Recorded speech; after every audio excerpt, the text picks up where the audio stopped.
Giselle, ano Hindi, ba? I mean, meron kaming, masasabi ko na meron kaming chemistry ni Jen, and meron kaming understanding. And then we have a good we have established a good working relationship. Kahit na sa sandaling panahon lang, parang ganyan. So, yun. Bakit naman mali siya? Wala naman, tinanong ko lang.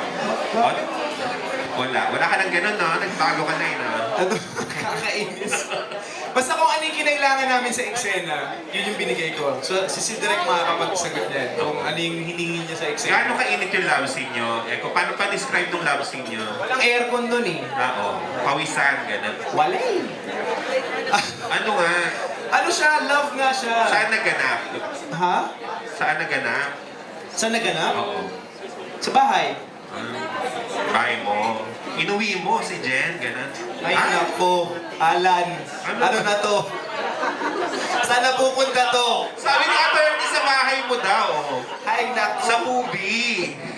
Eh, hindi ko pwede i-reveal. Talaga secret? Oo. Nalaman nyo na lang. Basta maganda yun. Abangan nyo yun, yung part na yun.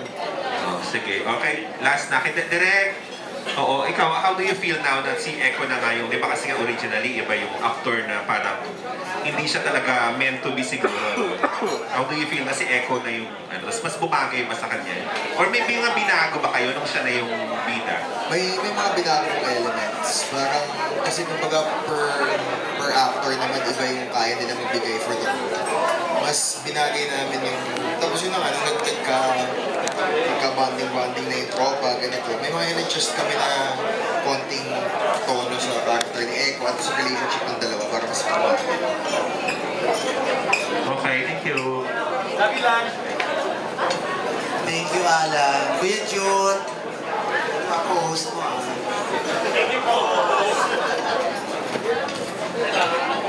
Hindi, without that, paparapol muna tayo ng ano.